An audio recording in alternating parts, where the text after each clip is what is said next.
youth, because this is a youth perspective session today, and it's interesting how you have very divergent opinions around the same issue we're talking about today.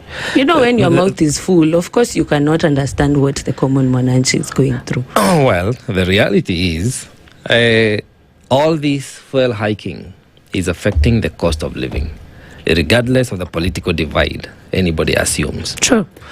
When bus fare hikes go up, everybody has to toll. They have to pay.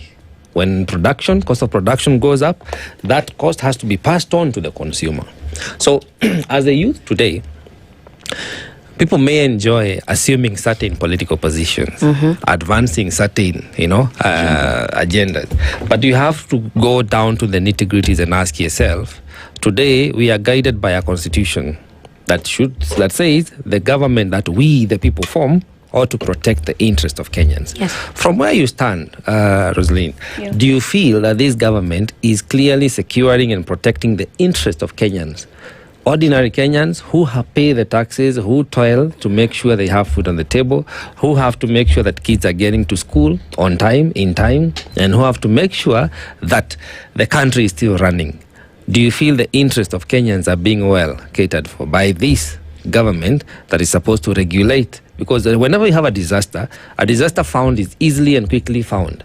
Whenever we have drought, we see disbursement of food and other resources to try and save lives. The worst economic crime we can commit is to make the cost of living so unbearable that people start now reducing on the basics that they do need to survive. And I think that is where we are. What is your opinion? Before I respond to that, this young girl has just looked at me and told me that I have a first class. I can bet I'm way older than you. In CRE and let's keep it kosher. In CRE and Kiswahili. Do you? My first class honors degree is something should die not having, but I have a first class honors in geography and business. The business units I did accounting. I accounted for liabilities. I accounted for assets. Okay. The economics that I did macroeconomics and microeconomics. I did geography. And in geography, there is a town we study, Thika town, where she comes from. And I want to highlight to you 3 projects in Thika town. I need you to, because of time, I know she can't get away with something. But because this is a conversation. Yes, in 1 minute. No, we don't have that. I would like you to look at the issue that has been raised, because we can understand the project that you did in Thika and how that can explain your expertise. We get it. But let's focus on the issue, please. So Thika Superhighway was built with 32 billion, funded by loans and taxpayers' money. We had a housing project called Makongeni Housing. For the Thika Superhighway, this is in 2012. It was finished in 2012. Makongeni Housing Project in 1970, funded by taxpayer money, 50 million by that time. We did Thika Bypass in 2021, 1.8 billion, to reduce traffic and very many other things. And I want to tell Sophie here, because she's the largest person to say Ruto must go. Even us, we want projects to be taken to our region. Their town, Thika town, has grown because of the road networks that are there. And if this government will do anything to ensure that we also have roads that will reduce the traffic we have around Rironi, we appreciate it.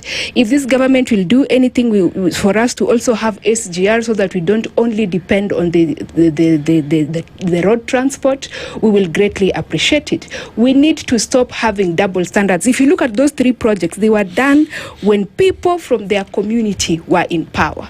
Now, my community from Bungoma, my community from Busia, my community from Kakamega, my community from Tanzoia should also benefit from projects that are funded by loans taken by government and also funded by taxpayers' money. In future, my community, the Luya community, will not only be housemates, we will also be homeowners. In future, when my community has been developed through red networks, because when there's a road somewhere, that's why Thika has grown to where it is. Bidco can go to and invest there. Del Monte can go and invest there. If we have road networks in Bungoma and Busia, you'll not see us here in Nairobi being your watchmen.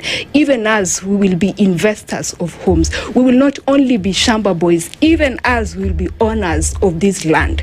And so I am telling her, because she's looking down upon my first class honors, something she will not have even if she lived. Okay, so now let's answer the question. Now let us us go to the question of whether this government is doing anything to cushion Kenyans, that's securing the interest of Kenyan.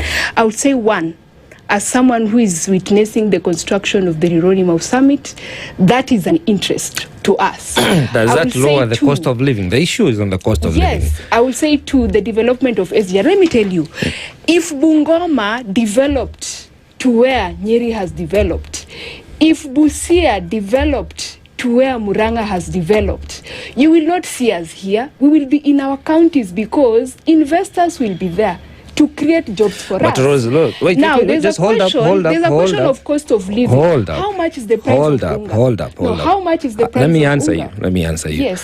When we say if Bungoma develops, that's a very futuristic tense. Exactly. We are talking of right Are here we and saying now. intention?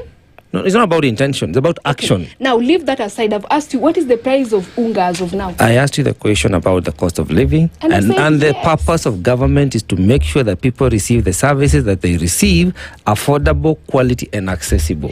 Yes. We are talking about the fuel price hiking, which definitely is going to and already is affecting the cost of living. Exactly. That's where we are. My question to you is, do you feel this government is responsible enough and responsive enough to the needs of the Kenyans today? Before the Iran war, the price of a gas, something that has been controversial for me, was 800 shillings.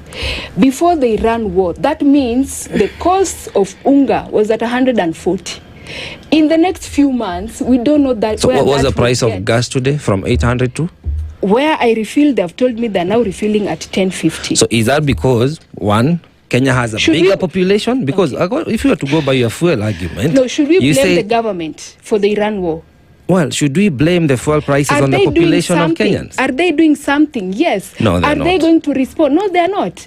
When the president removed the VAT from 18 to 8%, and we are hoping today that at 8, they will have done something to ensure that the matatu think- sector does not go to the streets again. Is this government doing something? You must say yes. No, I must not. I must not. So what have they not done? They are According doing to you? exactly Can I answer? nothing. Answer for me, Sophie. I have, as you respond, right? Yes. As you respond, we've talked about taxes, and if you look at how much has been collected from all the levies that we talk about.